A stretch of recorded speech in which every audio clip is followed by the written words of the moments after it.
Oi amigas, como vocês estão? Eu me chamo Olivia e esse é mais um vídeo do meu canal e hoje eu vou falar da autora Emily Brontë. Eu fiz recentemente um vídeo curtinho pra colocar no Instagram e também pra colocar aqui, mas eu achei melhor aprofundar pra gente saber um pouco mais sobre essa autora maravilhosa que foi Emily Brontë, uma das irmãs Brontë. Emily Brontë nasceu dia 30 de julho de 1818 em Yorkshire, na Inglaterra. Ela era a quinta filha de 6 irmãos. Seu pai, chamado Patrick, e sua mãe, chamada Maria, tiveram 6 filhos. As 2 primeiras filhas, que eram as mais velhas, elas morreram muito novinhas. Era a Maria e a Elizabeth. Depois delas, eles tiveram a Charlotte Brontë, que também é autora, o Patrick Branwell, que é o único irmão homem da família, depois a Emily Brontë e, por último, a Anne Brontë, que também é autora. Sendo assim, dos 6 filhos que eles tiveram, Maria e Elizabeth, que eram as mais velhas, morreram quando ainda eram crianças, então ficou só os 4, que foi a Charlotte, que dentre eles foi a mais velha que ficou, o Patrick Branwell, que era o único homem ali da família, a Emily e a Anne Brontë. É importante falar dessa constituição familiar porque depois de muito tempo a gente vê que essa família fez sentido dessa forma. A Maria, que era mãe dela, faleceu quando ela tinha 3 anos apenas, então todas as irmãs e o irmão também cresceram praticamente sem a mãe. Porém, o pai, o Patrick, ainda era vivo e cuidou delas por muito tempo, desde que elas atingiram a maioridade e tudo mais. Mas uma coisa importante foi que a Charlotte era a mais velha das irmãs e o Patrick Branwell, que é o irmão mais velho ali, o único homem das irmãs, né, entre as irmãs, ele começou a ter muitos problemas com bebida, com drogas na vida adulta, e isso foi um grande problema para a família. Eles não conseguiam lidar com isso, porque na época era muito difícil, não tinham tantos recursos como tem hoje e tudo mais, então foi uma questão muito importante ali, bem marcante também para a família deles.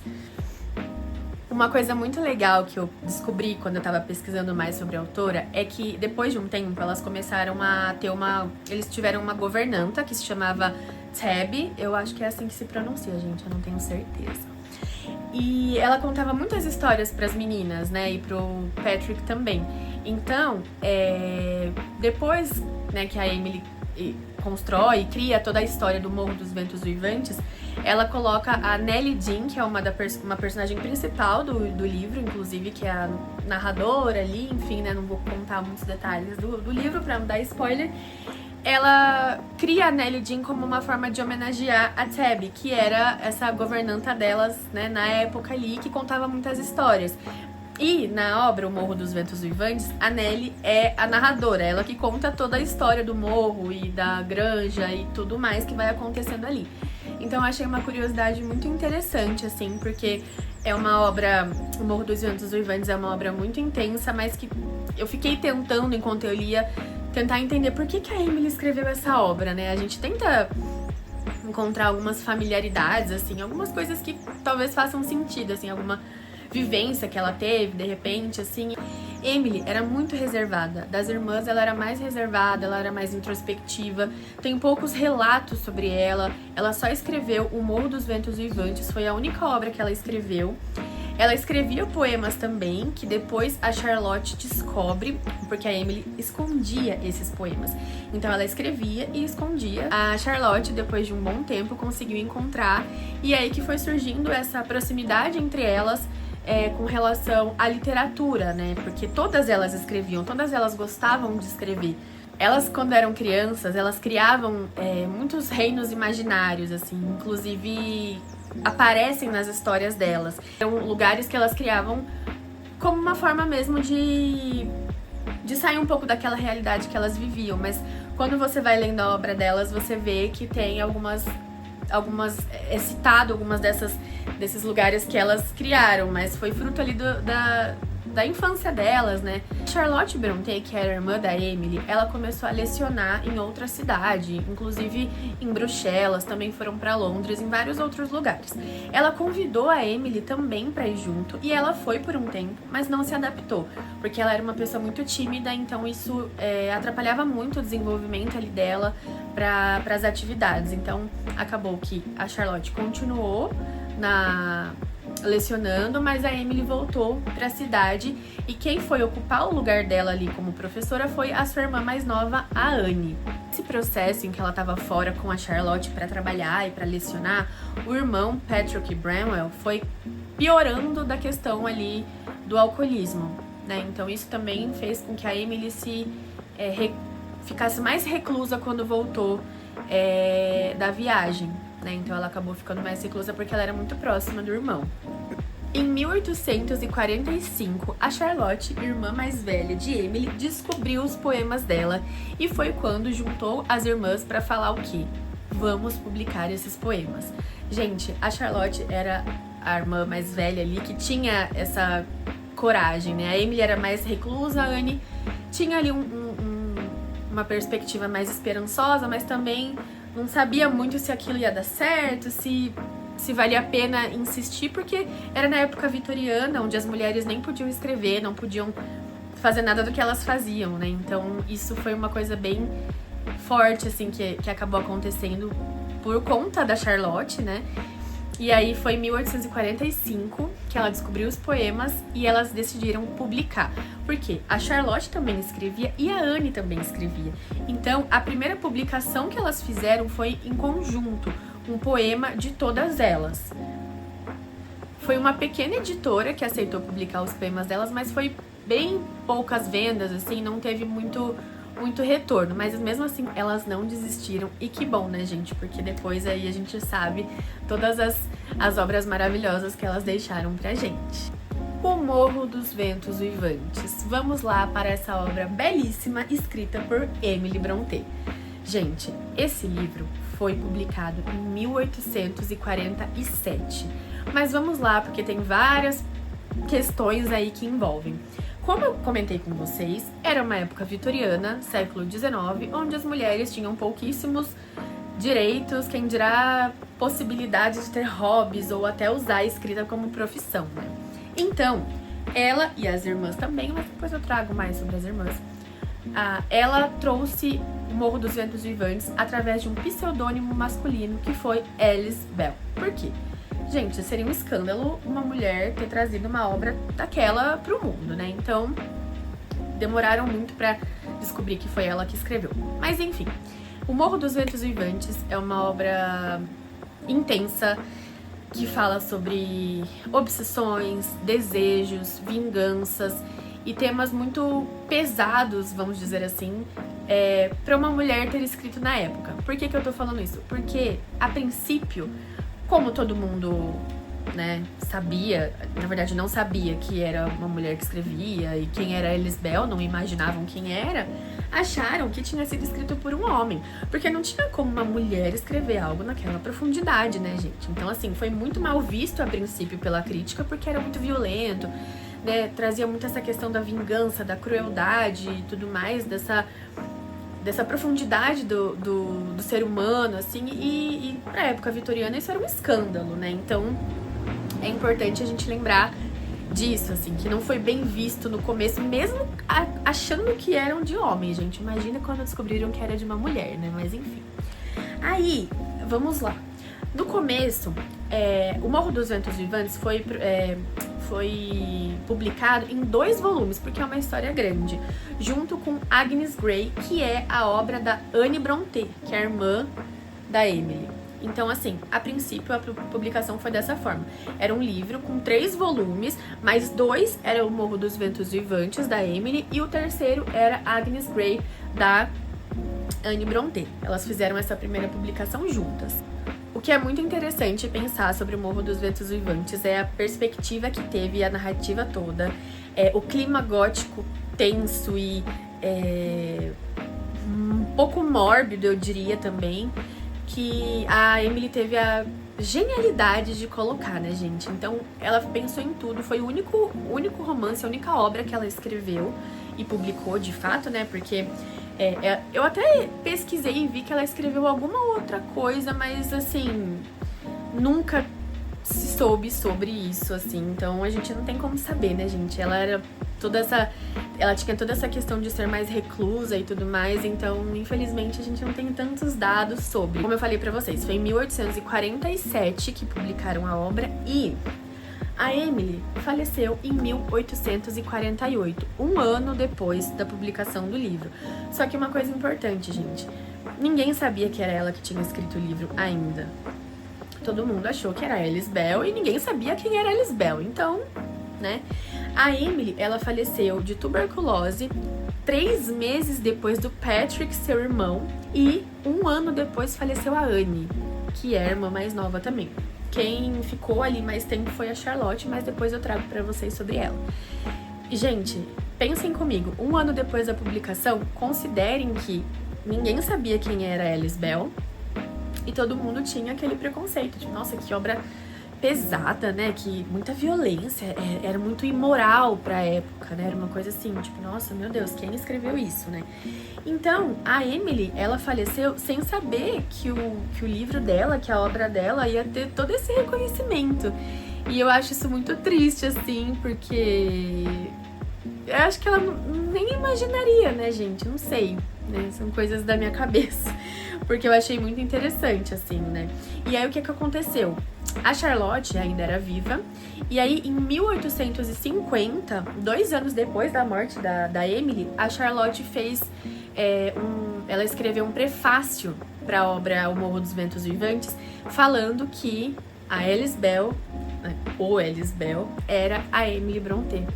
Então, a obra foi publicada em 1847, 3 anos depois só que descobriram quem era. Então, mas aí acho que os críticos já tinham entendido um pouco melhor o que a Emily quis trazer naquela obra, né? Então, assim, não é à toa que hoje em dia, não hoje em dia, né, gente, há muitos anos atrás, desde quando a obra foi vista através desse olhar sobre a natureza humana, as profundezas, né, do psicológico, do que o ser humano é capaz e tudo mais. A obra ficou muito reconhecida e é um clássico da literatura, né? A gente não pode negar. Então, eu achei muito legal, assim, né? Trazer um pouco essa perspectiva, assim. Mas eu, particularmente, uma opinião pessoal aqui que ninguém me pediu, mas eu vou dar.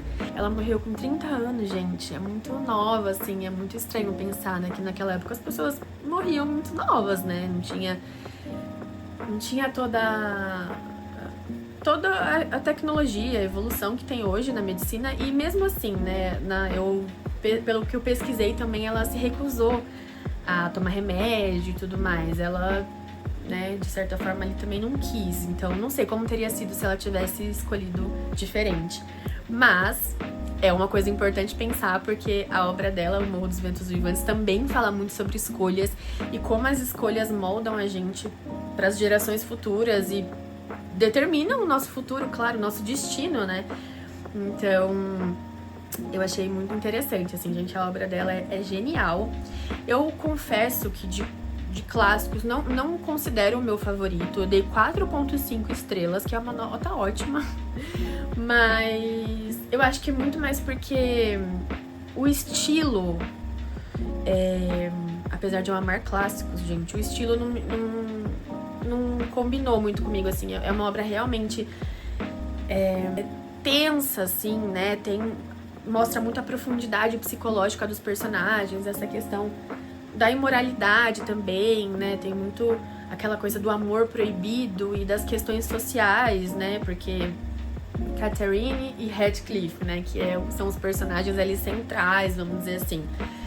Tem muito isso, né? Tem aquele amor proibido, mas aí depois acontecem algumas coisas, né? E aí Heathcliff tem atitudes muito vingativas mesmo, e de ambição e de poder, que eu acho que faz sentido considerando o que a Emily quis trazer na obra, mas não é o tipo de obra que eu me identifico, assim, sabe? Eu achei trouxe alguns desconfortos, mas eu acho que a intenção da Emily era trazer desconforto, gente, porque não é uma história de amor, tá muito longe de ser uma história de amor. É uma história difícil, tem questões violentas mesmo, assim, então... Mas é isso, né, porque traz muito essa profundidade, assim, que na época era muito intenso. Gente, se a gente tá lendo agora e já acha intenso, imagina na época, né? Eu acho que fez sentido, assim, trazer essa obra. É um clássico que tem que ser lido, assim, é inesquecível, gente. Tipo, parece que você, antes de ler, é uma pessoa e depois de você ler, você é outra pessoa. Não porque ele te ensina algo, né, no sentido de, nossa, você muda de pessoa, você muda a sua personalidade por causa do livro. Não é isso, mas depois que você conhece a história, você enxerga as coisas de um jeito, tipo, caramba, né? Como as pessoas são capazes de fazer isso, e você se questiona, assim, e aí eu penso, meu, como que a Emily escreveu isso em 1847, sabe? Então, é muito legal pensar nessa perspectiva, assim, eu gostei bastante. É uma narrativa dentro de outra narrativa. No começo eu fiquei bem confusa. Eu confesso que eu precisei dar uma pesquisada, tipo, pra ver se tava entendendo certo como tava sendo escrito, assim, porque eu falei, gente, o que tá acontecendo aqui? Eu não tô entendendo nada. É muito genial, gente, é muito bem pensado, assim, eu acho que isso por si só já faz com que valha muito a pena ler o livro, ainda que a história em si não te contagie tanto, sabe? Assim, diferente do que algumas pessoas acham, eu não acho que é uma história de amor, porque realmente é uma história tensa. Eu acho que é muito mais sobre obsessões e paixões proibidas e coisas nesse sentido, assim. Então, a gente toma cuidado em não romantizar, mas, gente, eu acho que é um pouco difícil romantizar esse livro, porque ele realmente tem umas coisas bem tensas, assim. Mas eu não tô falando isso pra assustar vocês, vale muito a pena a leitura, mas eu acho que é importante alinhar as expectativas pra não achar que é um romance lindo entre Catherine e Heathcliff, sendo que é um romance trágico, eu diria, sabe? E, gente, do começo até o final do livro tem essa questão trágica, assim, e dolorida mesmo, sabe? Não é como se o livro não fosse feito pra ser agradável, sabe? É como eu falei, é pra ele causar esse desconforto mesmo. Então, a experiência de ler é genial, gente. É assim, tem que ler, sabe? Por mais que você... não gostei da história, achei a história péssima. Ok, mas leia. Eu acho que é isso, assim, pensando no enredo em si, né? Na temática, talvez essa coisa de vingança, assim, não é algo que me atrai tanto. Mas, considerando tudo que a Emily quis trazer, todo esse contexto que eu contei pra vocês, essa questão social, gente, tem muitas questões sociais ali que é super legal de pensar e da gente entender desde aquela época. Como as gerações vão mudando, mas muitas coisas mal resolvidas vão ficando também. Então tem muitas coisas pra explorar nessa obra que eu acho que vale muito a pena. Mas é isso, gente. Espero que vocês tenham gostado. Eu quis trazer um pouquinho mais sobre a história da Emily, de uma forma um pouco mais profunda mesmo, pra gente entender. Eu confesso que quando eu comecei a pesquisar sobre ela, eu queria entender por que ela escreveu aquele livro, o que será que motivou? Mas, gente, não tem, assim. Se vocês, inclusive, souberem, comenta aqui embaixo. Podem trazer as impressões de vocês, porque eu queria muito entender, sabe? Mas eu acho que é o tipo de coisa que vai ficar sempre, sei lá, na nossa memória, assim, e a gente nunca vai saber a resposta, né? Então, nesta edição belíssima da Príncipes, que eu sou parceira, gente, tem essa pintura aqui lindíssima, tá? Vale muito a pena, gente. Eu marquei pouca coisa, graças a Deus, né? Tem várias edições, na verdade, né? Porque é um livro de domínio público já, então muitas editoras já trouxeram esse livro aí pro mundo. Mas convido vocês a conhecerem da Príncipes. E é isso, gente. Espero que vocês tenham gostado. Comenta aqui se vocês gostaram. Eu vou deixar também o meu Instagram literário aqui, se vocês quiserem me acompanhar. Eu sempre falo sobre livros e tudo um pouco. E é isso, gente. Um beijo e até a próxima.